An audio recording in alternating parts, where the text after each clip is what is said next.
Morning to all of you.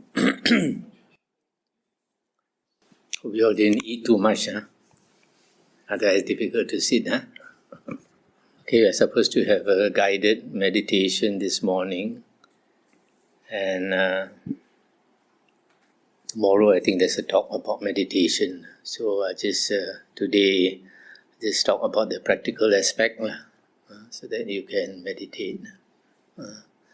Firstly, the first thing is posture.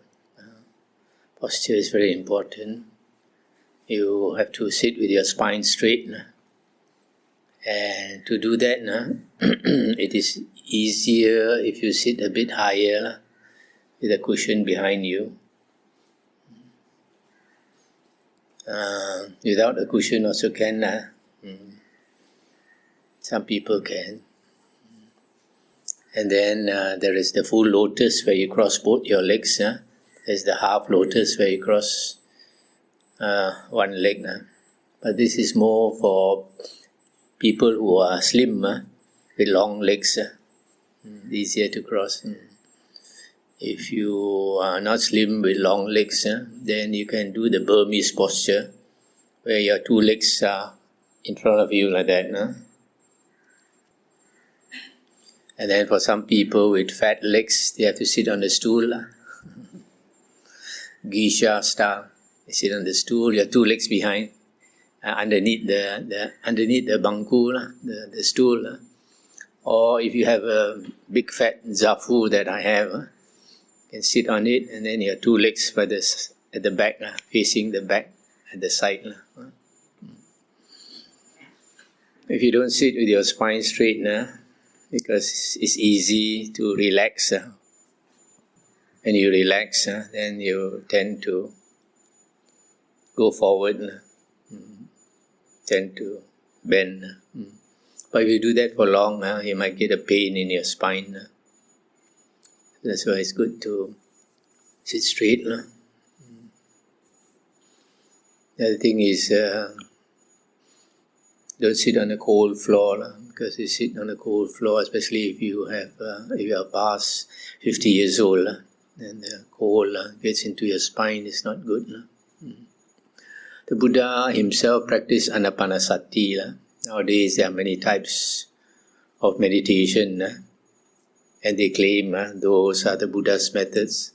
But actually in the Samyutta Nikaya, the Buddha said if anybody asks, what type of meditation did the Tathagata practice? The Buddha said before his enlightenment, he practiced anapanasati.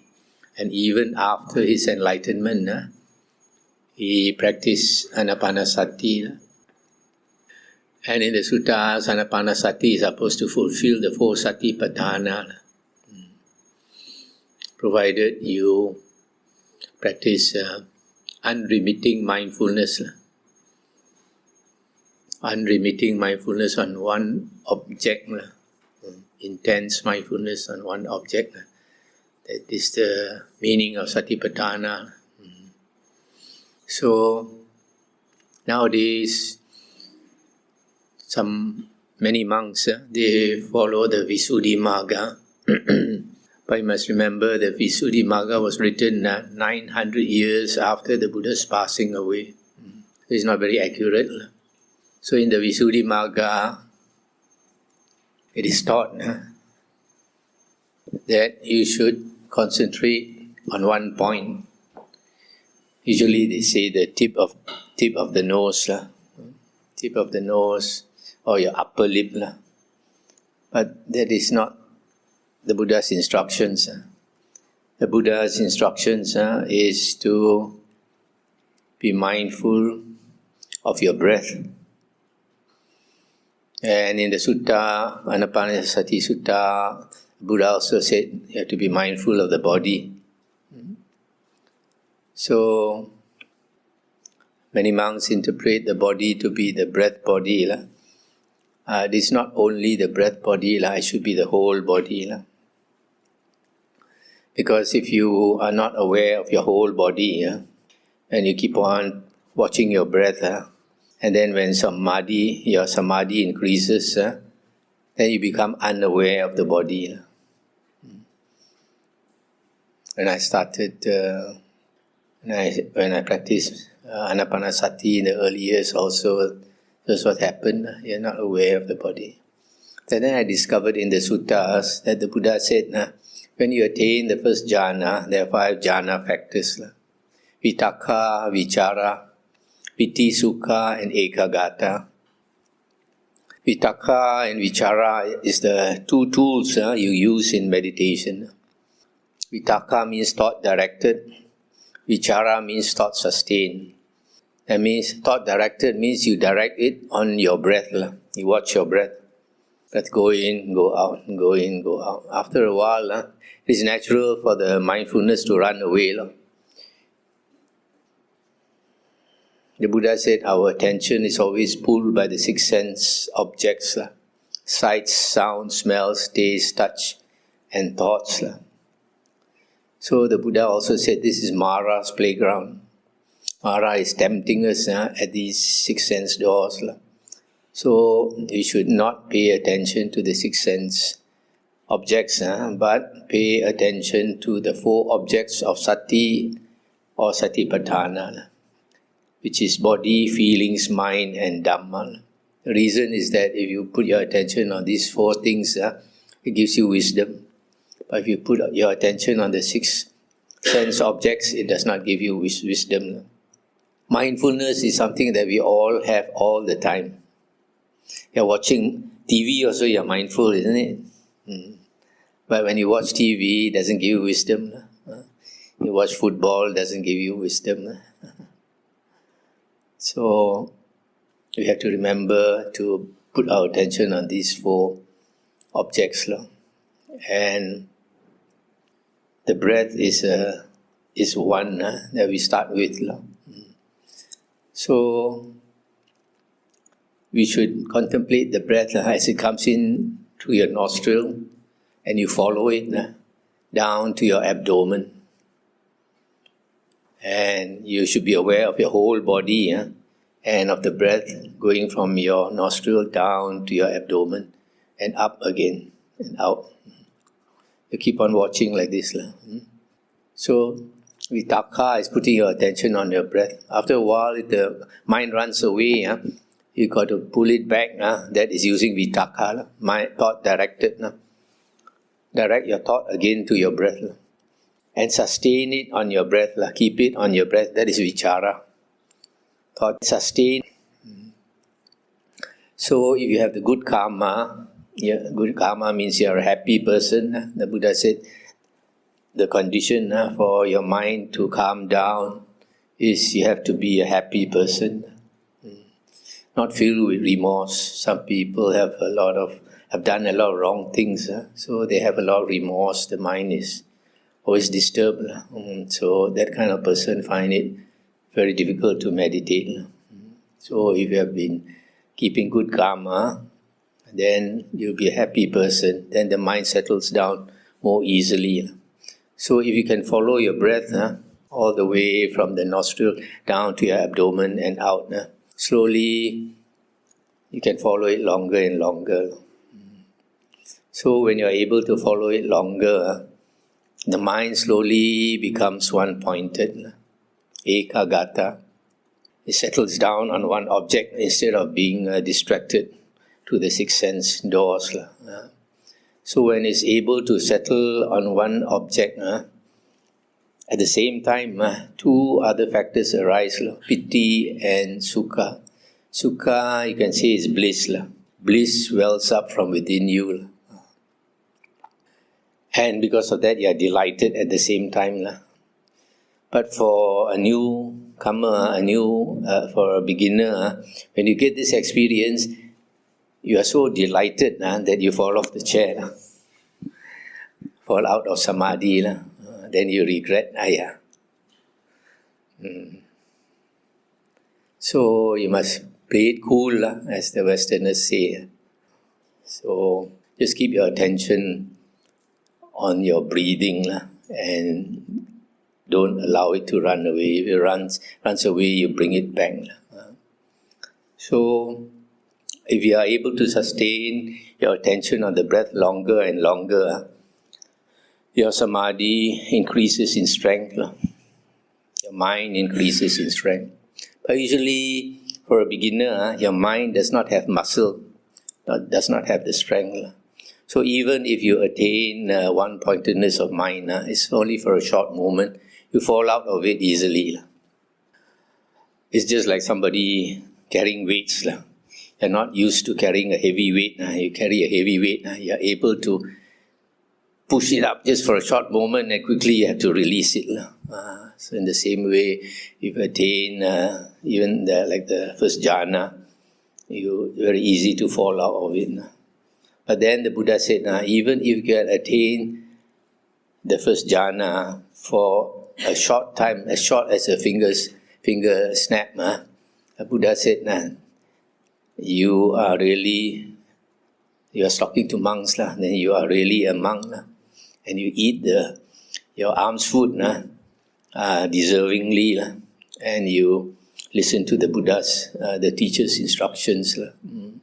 So the Buddha praised the attainment of jhana even for one moment, because if you are able to attain these 5 jhana factors, even for a short while, what happens is that the 5 hindrances are suppressed to a very low degree. These 5 things normally we say are the 5 hindrances: sensual desire, ill will or anger, sloth and torpor, making us sleepy, lazy, restlessness and worry, and then doubt. These 5 things by themselves are not the 5 hindrances. They are called the 5 hindrances when they are strong and they obsess the mind habitually. Some people habitually angry, some people habitually lustful. These 2 are very strong. These are the passions. So if you are able to attain the first jhana where these 5 factors arise, what happens is that a light wells forth from your heart, comes out from your heart. Nowadays, a lot of meditation teachers, they follow the Visuddhi Magga, they talk about the light outside. But I believe it's the light inside that matters. The light inside coming out. In the suttas, the Buddha said, when your mind becomes one-pointed, a light arises. The Buddha mentioned light arises, although he did not say from where. It's because the light arises from your heart area. In Hinduism, they believe the mind is situated in the heart. So once that happens, your mind becomes one-pointed. You will find after that, 2 of these passions noticeably decrease. One is anger. If you have a lot of anger, if you are able to attain this one-pointedness of mind, after that you find your anger reduces a lot. Not only you see that people around you, your friends, your relatives also notice. The other one is lust. Lust is another habitual tendency of most people. We have lustful thoughts every day. But when we attain samadhi, it is reduced. It's not that you don't have, you still have, but it is reduced. It doesn't obsess your mind. So, that is actually the purpose of meditation. Because when you're able to make your mind one-pointed, you have control of your mind. Otherwise, you don't have control of our mind. Our normal mind is always going out through the 6 senses. And because of that, we have a very scattered mind. And because we have a very scattered mind, when you close your eyes in meditation or whenever you close your eyes, it's all dark. Yeah.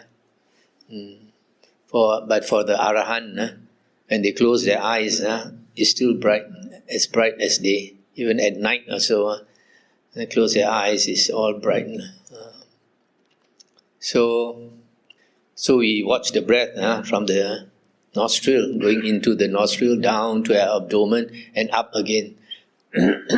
But after a while, you find it's very easy for your mind to run away. So you need some tricks to help you focus. One is to chant a word when the breath goes in. You chant a word. When the breath goes out, you chant another word.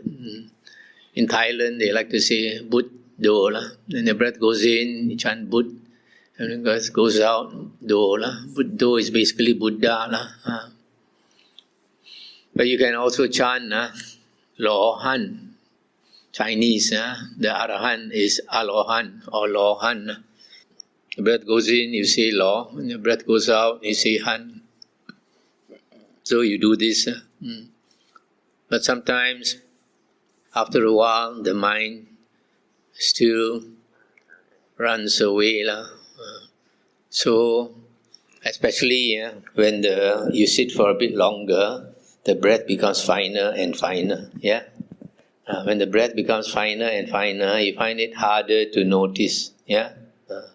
So what you should do is to make it noticeable by pulling your breath, using a little bit of force. Pull your breath down to your abdomen. Force it to go down to your abdomen. Let your abdomen rise up a bit and then go out again. That is when your breath becomes not noticeable. If it is still noticeable, you don't need that effort.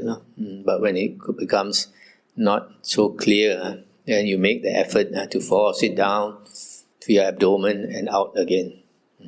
So follow the whole breath. This is the way they practice in India. In India, it's called Pranayama.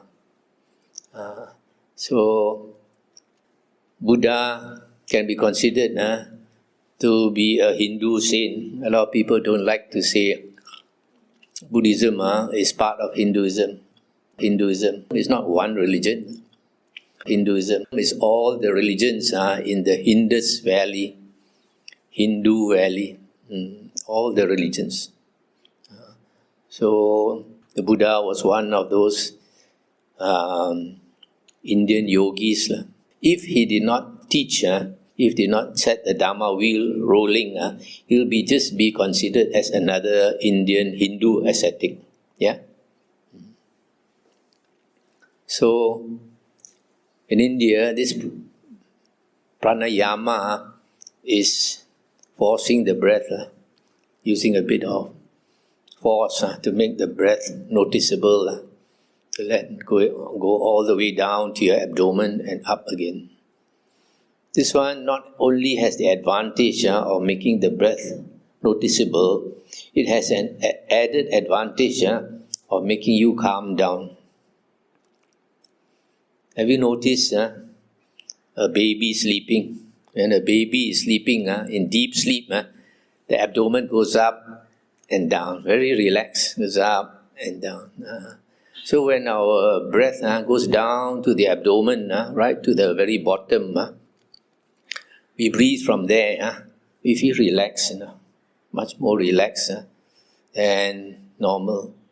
Normally when you're at work, you're doing this and you're doing that, hustle and bustle, you find your breathing is very shallow, down to your chest only. It's not deep down because you're not relaxed. So to help you relax, you breathe all the way down to your abdomen. So that has two advantages. One is you relax faster.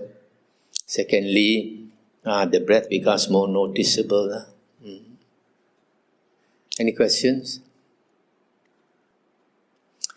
Now, I'll continue. Why you have to notice your body? You won't know unless you study the suttas. Nowadays, there are monks who teach samatha meditation. They also talk about jhana.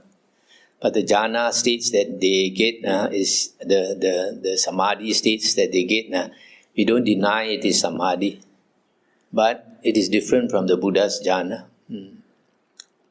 So, in the suttas, if you investigate more, you find like in the Digha Nikaya, The Buddha said, when you attain the first jhana, you have these 5 jhana factors. And 2 of them stand out very clearly. That is piti and sukha, delight and bliss. You feel very blissful. Very, very blissful because your mind has become healthy. An unhealthy mind is a very disturbed mind. A disturbed mind is also a very unhappy mind. So, if our mind calms down and becomes one-pointedness, and this bliss arises, and this delight arises, that is a very healthy mind. A very tranquil mind, a very calm mind. So, this piti, this delight and bliss, after you attain the first jhana, to make your jhana strong, the Buddha taught that we should strengthen this piti and sukha by paying all your attention, unremitting mindfulness on your breath, and your one-pointedness will last longer and longer, and the piti and sukha will increase. Then when it is strong enough, the Buddha said, to make it pervade your whole body. Pervade your whole body, delight and bliss, make it go to every cell in your body. So if you are not aware of your body, you are not able to do that. So you find a lot of meditation instructors, teachers who teach meditation, even when they teach samatha meditation, they never mention this. But it is mentioned by the Buddha. A lot of people think, what's the use of studying the suttas? It's only theory only. They don't realize a lot of practical instructions are in our Theravada suttas. It's different with Mahayana. I spent 9 years studying Mahayana sutras, and then I realized they are not practical. Not practical. Can't use it in everyday life. It's the same with Abhidhamma. It's not practical. It's a lot of theory. Sounds very good, but you can't use it in everyday life. The suttas, the flavor is entirely different. The flavor of the suttas is every day you can apply it. So even in meditation, the instructions are so clear by the Buddha. So the Buddha said to make the delight and bliss pervade your whole body. If you are able to do that, then your samadhi becomes strong. And you can repeat it. Most of us, because we were not clear about this from the beginning, and myself, you can get states of samadhi, but later it falls out. Hilang. And to get it back is difficult. So it's good to get the right instructions from the beginning. So that shows how clear, how obvious it is that you have to be mindful of your whole body. Even when you are concentrating on when you are observing your breath. It is not that difficult because our mind is a supercomputer. When we are watching our breath, you find at the same time you can be thinking of your family, at the same time you can be thinking of your office, work and all that. You're still watching your breath, isn't it? Because the mind is so great. So that's why it's not all that difficult to observe your breath and at the same time observe your body. Be aware of your body, be aware of your sitting posture, be aware of the breath coming in from your nostril, going down to your abdomen and out again. Okay? In fact, this is more relaxing. If you just concentrate on one point, you concentrate too hard, you get samadhi headache, People feel a lot of pressure around this point. Why? This third eye point is a chakra point. It's a chakra point. There are several chakra points in our body. Another one you'll notice when you're meditating is at the neck. Because when you're tired, your neck will naturally go down. Your head will naturally go down. Why? Because of this chakra point, trying to save energy. It will go down. So sometimes when you're very tired and you're meditating, it's okay, just let your head go down. Save some energy, energy saving lamp like that. Okay, any question? No sound. No sound. This sound system sometimes ada, sometimes tada. Okay, any other questions? In the 5 factors of first jhana, piti and sukha seems a bit more subjective compared to the other 2 factors. A bit more what? Subjective.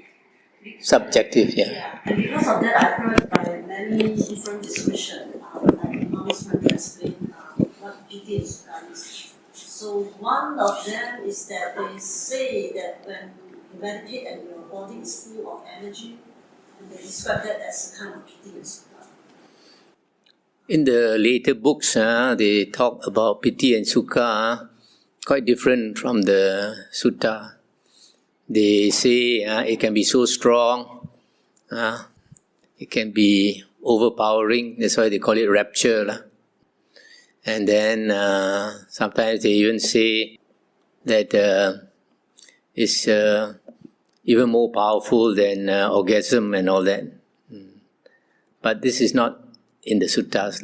In the suttas it is said, piti and sukha are subtle perceptions. It's very obvious, but it is subtle perception. Why? Because what is overpowering is your concentration.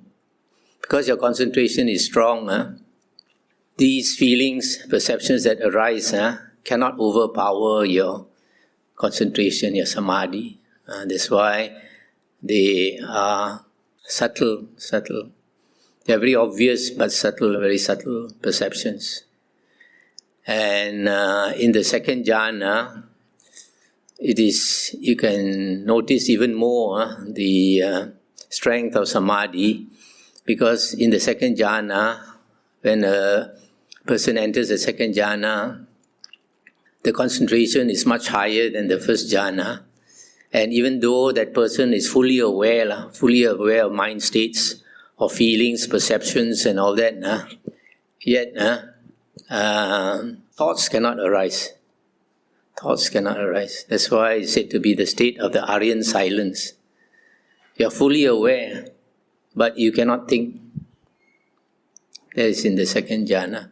In the first jhana, the Buddha said, you can have wholesome thoughts, not unwholesome thoughts. You cannot be thinking of your office or your family and all that.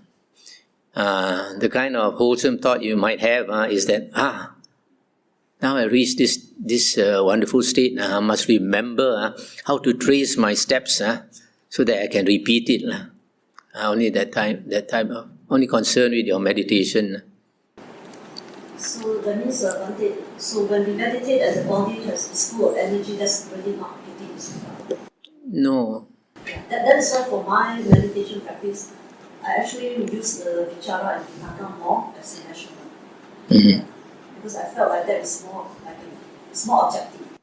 You are full of energy means your chi is going full swing. Yeah, that's not piti. No. And when your chi is going well, you find your body becomes very straight, because the chi is flowing through your spine. Your body will naturally straighten. I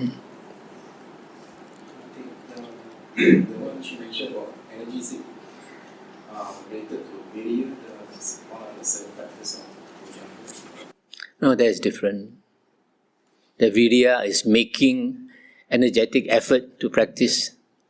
This one you have already made energetic effort, and this energy arises as a result. This is the chi.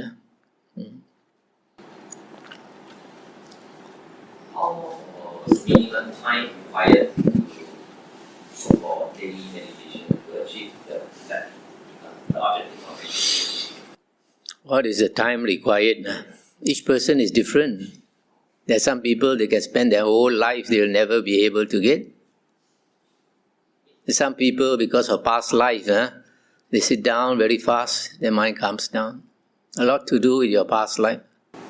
Let's say I every day 10 minutes to meditate for every day? Is it, can I achieve the objective of meditation? There's no fixed time for your meditation. It's up to you. Many years ago, we had an old lady from Ipoh used to come once a week to our monastery to do dana with some other friends. So I encouraged her to meditate. So she started to meditate. Then she told me, I can only meditate 5 minutes a day. I said, never mind. Every day you must make it a habit when you wake up to meditate. So she did. After 2 years, she was able to sit for 1 hour. And then after that, she had cancer. She had cancer and passed away quite soon. And because of her meditation, she was able to remain calm. So meditation is quite useful. When a person is dying, whether you can calm your mind or not. If you are used to calming your mind, when you are about to pass away, your mind will go into your natural state, your natural frequency. If your natural frequency is peaceful, you will go into that peaceful state. So it doesn't matter how many minutes you can meditate, just keep at it. Don't expect results. The Buddha said, there was a hen sitting on 10 eggs, and every day wondering when the eggs will hatch. Very impatient when the eggs will hatch. But when she has sat long enough without making any wish, the eggs will hatch by themselves. So the Buddha said, if your eggs have not hatched, you have not done enough work. So don't be impatient. It has to take time. Let's say if a devotee has listened or read the suttas or original teachings of Buddha, but when it comes to meditation, they did not use the anapanasati, but they used another form of meditation. Can they go into the same kind of jhanas? To go into jhana, you have to fix your attention on one object all the time. Not change your objects. The same object, different kind of meditation from anapanasati, but with the knowledge of Buddha's suttas, is it not possible for the person to be able to go into? The two conditions. One is unremitting mindfulness on one object all the time. Second condition, if you follow the Buddha's jhana, you have to be aware of your body. So, just now, what you say that you need to be energy, not be so tired to meditate, right? Where else will be think out here? Say again. I mean, just like you say that we should be in a great condition to go to meditation. Ideally So, which means we need to create enough sleep, right? Enough sleep to go to meditation. You need to what? Enough sleep. You need to say enough. Enough rest. Oh yeah, you need enough rest.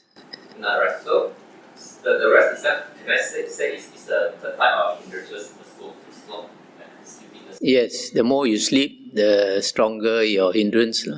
So for people, sometimes when people sleep for 4 hours, and people sleep for 10 hours, but so can I say that the people who sleep 10 hours is a slot? No. It depends on the condition of the body. People who do physical work, you may need 9 hours of sleep a day. People who don't do physical work, they might do it 5 hours. So, if you need to sleep more, there are some people, they need to sleep more. Then you have to know your body needs. But if you sleep more, then you have to practice harder. You have to sit more. That's why in the lay life it's very difficult to practice the holy path. If you can practice as a lay person and attain jhana, then no need to become monk and nuns. Luangpor, the time you described breathing in, there are moments, and then breathing out. and notice the dormant rises and falling. So there are some method they say you just actually observe the rising and the falling of the dormant. Is it the same or is it different? No, because you have to observe your whole body, not just one point. Don't just concentrate on the dormant. So you have to observe the whole body. How the whole body feels, every part of the body. No, if you are following your breath from the nostril down to your abdomen and up again, you will naturally be aware of your body. The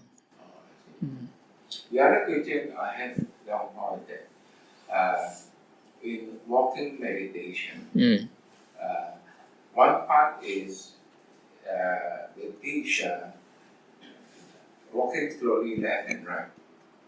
And the other part is that deliberately slow down the process, noticing the lifting, pushing, and dropping.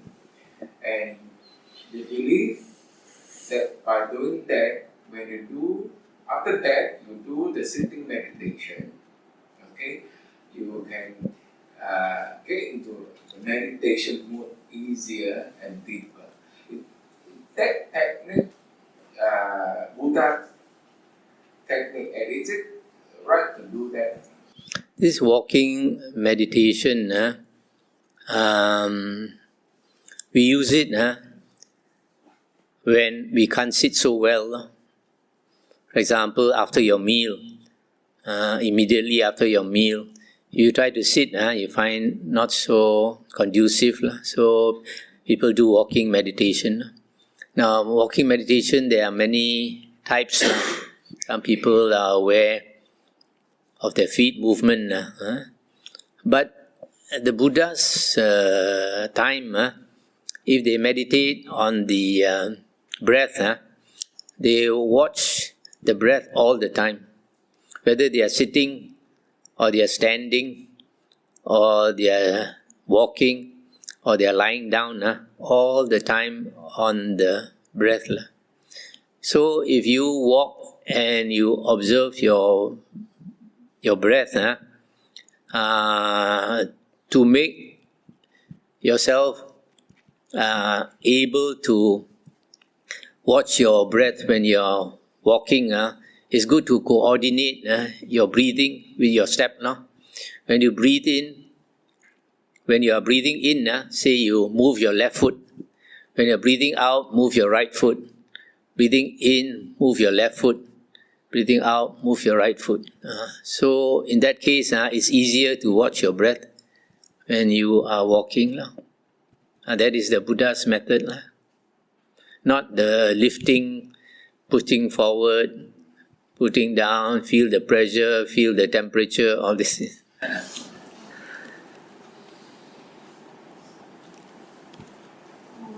So related to the walking meditation, I've heard people say you can actually get the first jhana with walking meditation. Is it true or not? I don't believe so. Nowadays, you find certain teachers, they say, very easy to get jhana one. You just sit down, cross your legs, close your eyes, watch your breath, you're already in the first jhana. No. In the Theragatha, the verses of the Arahants, there's one Arahant, he said, after he stayed in the monastery during the Buddha's time, even now, a monk is supposed to stay with a teacher for 5 years, at least. And then he learned the basics of the suttas and the Vinaya. Then he's encouraged to go and stay alone and practice hard. So in the Theragatha, this monk, after leaving the monastery, he went to stay up the hills alone, practiced very hard, lived alone. 25 years he could not even attain the first jhana. Could not make his mind become one-pointed. But the moment after 25 years when his mind became one-pointed, he attained arahanthood. Because you are so knowledgeable of the suttas. When we attain the jhana, our mind becomes so clear that we see things as they really are. In the suttas, the Buddha said, the condition for yatta, butta, jnana, dasana, seeing things as they really are is samadhi, concentration. When your mind is rid of the 5 hindrances, then you understand the Dhamma very clearly. So for this meditation is applicable to all the people. As some of Westerners, when they are Christians, they also practice meditation. Yes. So they always can achieve the so-called Krishna. Can. So, but they don't have the Dhamma. So they cannot become Arya. They don't have the Dhamma, they cannot become Arya. But a lot of people don't know the early Christian fathers, they were meditators. Like Jesus Christ, I believe, was a meditator. It is said in the Bible, 40 days and 40 nights he lived in the desert without eating, just meditating. So he must have attained the 4 jhanas because Mara, whenever you attain the 4 jhanas, Mara is very scared that you become enlightened, become greater than him. So Mara, Satan, came to disturb Jesus, just like he disturbed the Buddha and the Arahants. So he brought Jesus up to a high mountain and he told Jesus that he can offer him, like he can turn the whole mountain into gold or something and offer to him. But Jesus was not tempted. So because Jesus had the 4 jhanas, he could walk on water. Walking on water is one of the psychic powers that the Buddha and the Arahants have. But the Buddha and the Arahants had much more. So there are yogis who attain the jhanas and some of them attain psychic powers. When they attain psychic powers and all that, their mind becomes very clear. But unfortunately, because they don't have a chance to hear the true Dhamma, the early suttas of the Buddha, then they cannot even become a Sotapanna, first lower stage of Aryahood also cannot get. Because the lower stage of Aryahood, in fact all Aryans must have right view. Right view is the understanding of the 4 noble truths. And the 2 conditions for the arising of right view is the voice of another, meaning a voice of another person teaching you the true Dhamma. The second condition is focused attention. When you are listening to the Dhamma, you must have focused attention. Because the sutta says when you listen to the Dhamma with focused attention, the 5 hindrances are eliminated for that moment. And the 7 bojjhanga, factors of enlightenment, are developed. So you have these conditions, when you listen to the Dhamma, you can get right view. So without listening to the Dhamma, nobody can become an Arya. That's why before the Buddha taught the Dhamma, you could not find Aryans in India or in the world, except for those from previous life. So once the Buddha started teaching the Dhamma, thousands of people became stream enterers. So the Dhamma is essential. That's why you notice the Buddha spent his whole life, 45 years, teaching the Dhamma. The Buddha said he's worried about living beings, worried that we will fall into the 3 woeful plains. Out of great compassion, he's teaching the Dhamma almost every day. Did the Buddha teach meditation to lay people? No. That's why I generally I don't take the trouble to teach meditation, because lay people very hard to meditate. If you have the interest, come to the monastery, stay a few days at least. At home, very difficult to meditate. You have so many duties, so many worries, so many responsibilities to occupy your mind. That's why a lot of people don't know the Buddha didn't go around teaching meditation. Now everybody wants to teach meditation. Last question is it the Buddha posture is a right meditation posture?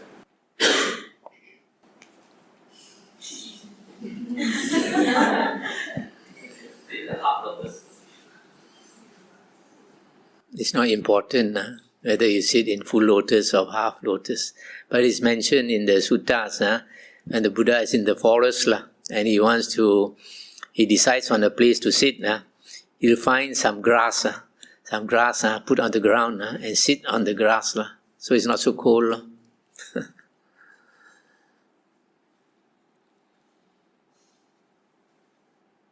Any other thing?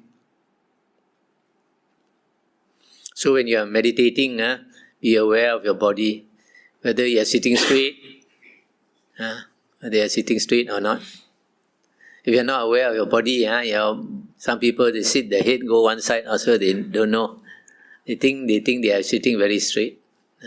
Some people, the whole body bent forward, about to topple, and then they still don't know.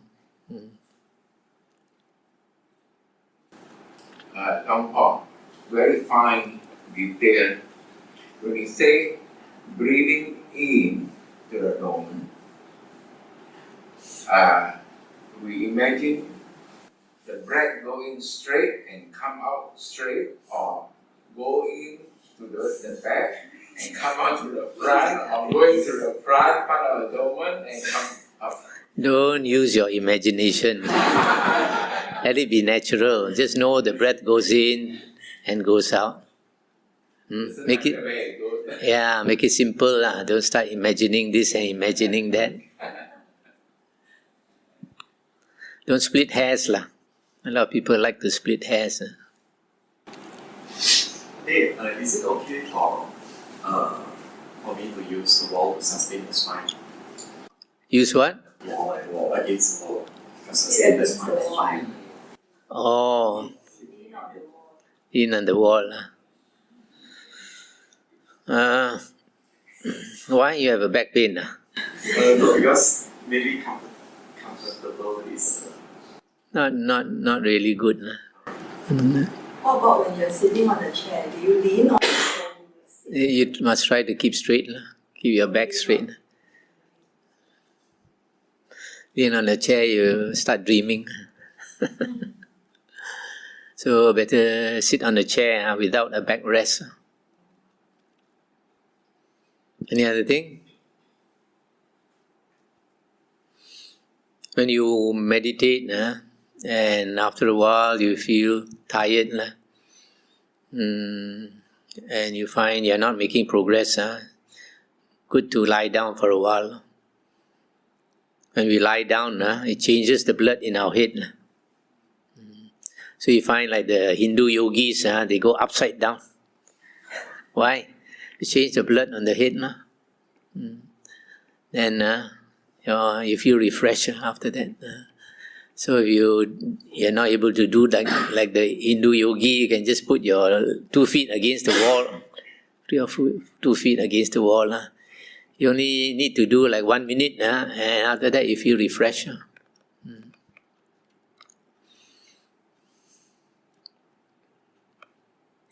Any other thing?